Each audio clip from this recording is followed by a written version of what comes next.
好多新手都會講啦，哎呀，佢唔係便秘啊，多食啲蔬菜咪得咯。喂，如果你啊屙唔出尿啊，你係咪食蔬菜先？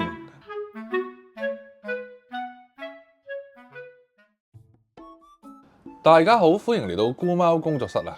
養貓養咗6-7年啦，發現咗一個驚人嘅事實啦。如果你屋企貓會講嘢咧，佢哋會攞第一個獎項咧，唔係最佳寵物獎啊，而係奧斯卡最佳影帝啊！點解？因為呢群主子啊，明明個肚好痛啦，臉上咧都仲係擺出一副甚至係思考宇宙嘅真理嘅表情啊！佢哋天生係硬漢，受傷有病啊，本能反應咧就係死撐啊！當作為奴才嘅我哋，真係俾佢哋呃到啊！咁咧真係大出血啊！唔係銀包大出血啊，而係心痛到出血啊！今日我哋咧唔係講大道理啊，我哋直接拆解咧7個影帝級嘅演技大獎啊！如果你而家睇到你屋企隻貓好正常啊，但係唔好太樂觀喎。我哋一齊嚟睇下佢哋到底喺度賣萌啊，定係發出一啲最後嘅通牒呢？如果覺得我講得盡咧，記得訂閱支持一下我哋菇貓工作室啦！事不宜遲，現在開始。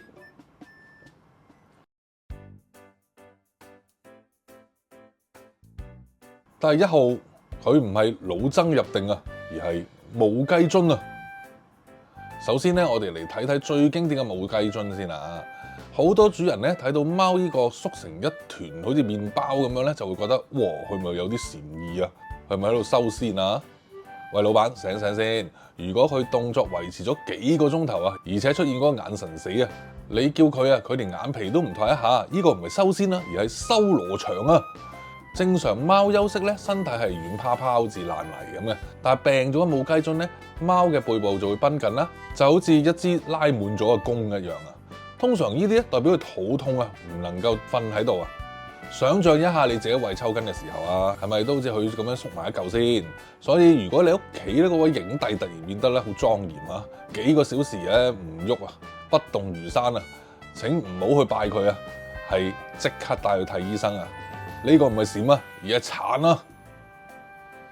第二，貓砂盤嘅馬拉松啊！第二個信號係俾公貓主人嘅終極警告啊！如果你睇到你屋企嘅貓突然對住貓砂盤產生迷之執着啊，入入出出，好似裏邊有金礦咁樣啊，但最後乜都冇產出啊！有時候仲會對住空氣發出嗰種好似被追債嘅慘叫啊！呢個時候千祈唔好以為佢玩喎。呢個可能就係公貓嘅頭號殺手啊！尿道塞車啊！喂，唔係講笑㗎，屙唔出嚟24小時咧，貓嘅身體咧就會變成一個毒素工場啊！隨時心臟停頓㗎。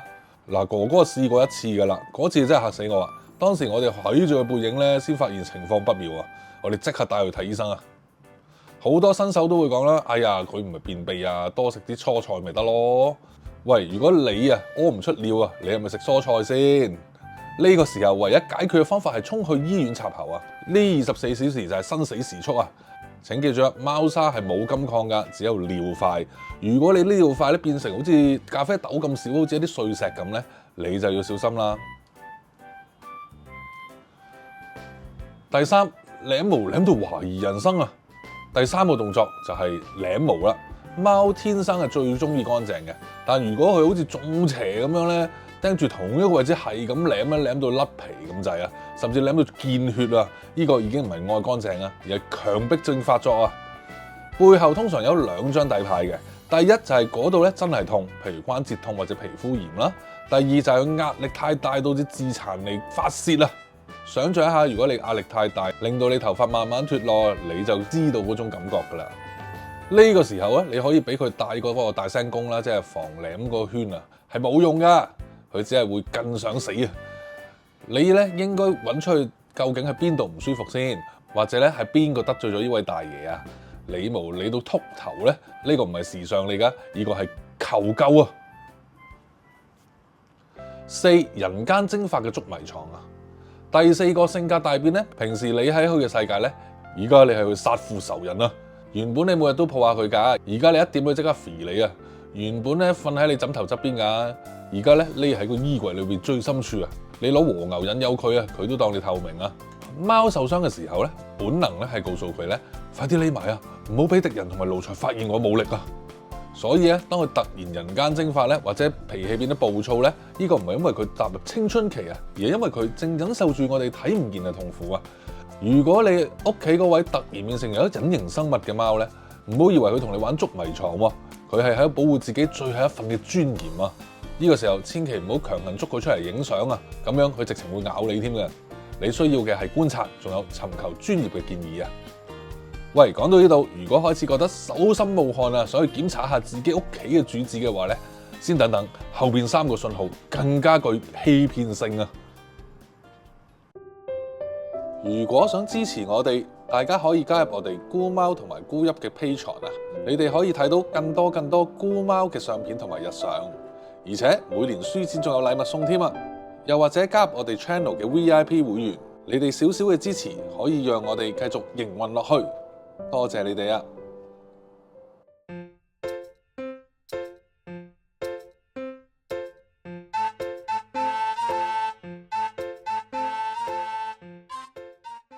第5唔係反白眼啊，而係迅膜警報啊！第5個咧，我哋講下隻眼啦。如果發現你屋企嘅影帝咧，睜開眼嘅時候有一塊白色嘅嘢嘅，薄薄嘅皮咧遮住半個眼球嘅，千祈唔好以為佢對你反白眼，或者唔係喺度演緊咒術迴戰啊！嗰層嘢咧叫做迅膜，正確嘅情況之下咧，貓一睜開眼咧，佢就會縮翻去噶啦。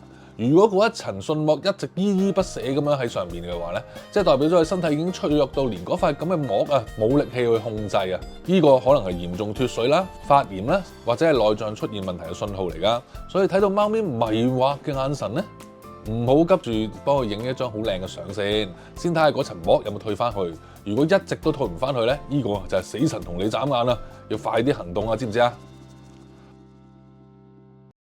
第6個信號，嘴巴裏邊嘅生果攤啊，致命口氣啊！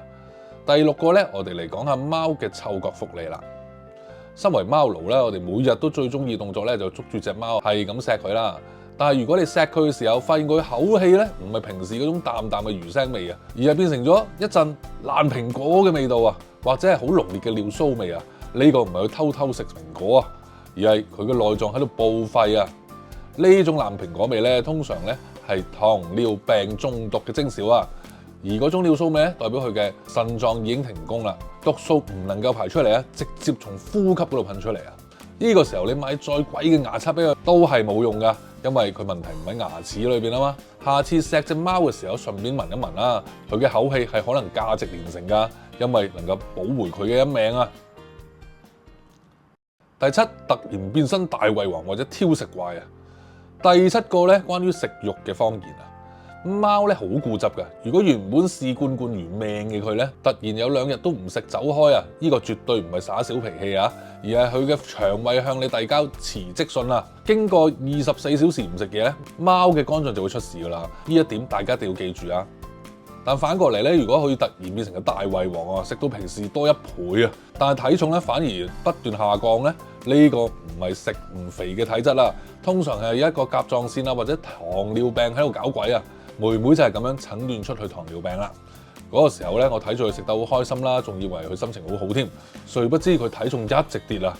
一檢查之後，發現大事不妙啊！一隻貓如果性情大變，從挑食王變大胃王，或者從大胃王變絕食抗議咧，呢啲都係身體發出嘅警號嚟噶。